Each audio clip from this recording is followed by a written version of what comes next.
Now, for this podcast episode, I did have my standard introduction, which took as you're probably well aware by now, takes a little bit of an investigative approach of the life of criminal acts of thriving that my guest, that my guest is engaged in to get him to a fantastic point in life. But once my guest sent me through some notes, well, I kind of had a slightly different idea. So if you will bear with me a moment.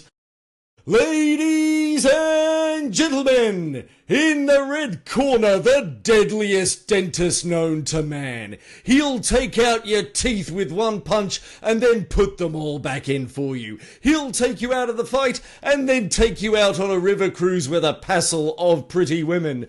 Weighing in at... how heavy are you? 84 kilos. 4 kilograms! You may know him as Daniel Hetrelezis. Well, here I am trying to get his name right. Do I have this right? Daniel this is me, again, reading from my bloody own handwriting here. Daniel Hetrelezis. Close. Close enough. Okay, how should I do? Hetrelezis. Hetrelezis, not the etsis, the Hetrelezis. Okay. All right, so try that again. You may know him as Daniel Hetrelezis, but here at the Multiversal Brazilian Jiu-Jitsu Championship of Ultimate Destiny, brought to you by the Steel Success Podcast, we simply call him Dr. Danimal! Welcome, Dan. Welcome. So, My bro. Yeah, before great to be here. Before we get stuck in, I must inform you of the charges that you do face on this episode. Charge 1, constructing a multi-location dental empire, employing over 100 staff and more than 30 dentists, while most people are still trying to figure out how to escape the chair. Charge 2, engaging in the systematic pursuit of physical dominance through Brazilian Jiu-Jitsu and competitive bodybuilding, in clear defiance of the idea that professionals should quietly deteriorate at a desk. Charge 3, establishing a high-quality social circle in Tasmania, one of the most out-of-the-way places that you can get, yet somehow turned into a hub of connection, opportunity and momentum. And finally, the most heinous charge of all, committing thrivery, the act of stealing a successful and abundant life from outside expectations and your own fears. Daniel Hetrelezis. Daniel Hetrelezis, how do you plead? Yeah, guilty. Thanks, Rob. Well, it sounds pretty glamorous what I've said there, but really I'm just a guy that has different interests and a variety of different goals, and that kind of forms that. I call it my shrine, basically. So it's what I strive towards. It kind of guides my life and guides my decision making. So my goals are very important to me. And I mean, 90% of people don't have goals. 90% of men don't have goals. So if you are in that 10% of people that do have goals, my goals are different. What I value as important is different from other people. So I'm just a relentless goal setter, basically, and I have been for however long as I can remember. I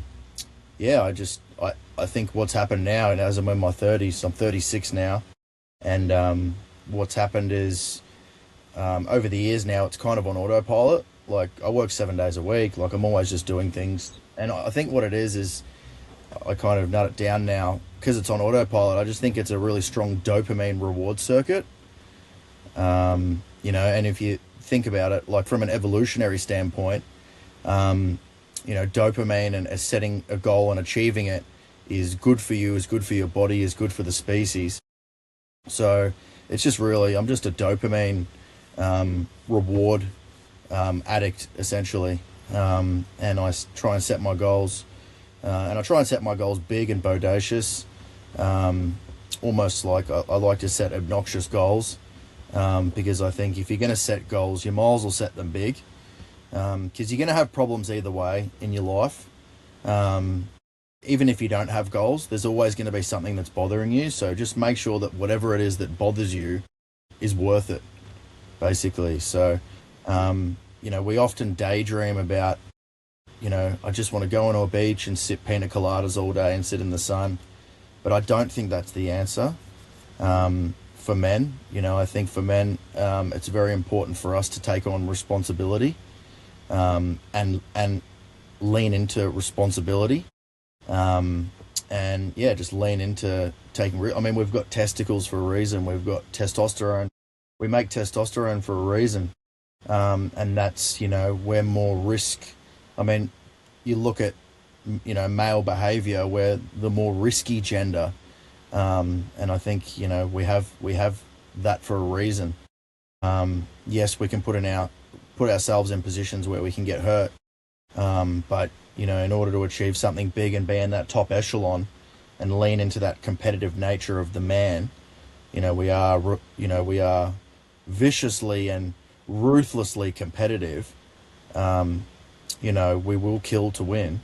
I think you should lean into that, and and to do that, we've got to take risks and we've got to put our nuts on the chopping board, and I think it's a noble way to live, is to set big goals, and go to achieve, and just do your best to achieve them. And what's interesting is, like, you don't even have to know how you're going to get there. You just have to know you're going to get there. And I'm a big believer in auto-suggestions. If you've read the book Napoleon Hill, Think and Grow Rich, I believe in vision boards, closing your eyes, imagining the end result. What does it feel like? What does it smell like? What does it taste like? What is that feeling? And training your subconscious, saying your goals out loud when you're in the shower, and just really bullshitting, because your subconscious doesn't know whether you're full of shit or not. So if you can bullshit your subconscious into thinking that it's real, interestingly, the pathway interestingly seems to make itself appear, and the pathway becomes obvious. Your reticular activating system just becomes wired into that goal, and all of a sudden your whole mind is thinking about, all right, what's going to get me to that goal, and all of a sudden your radar's on.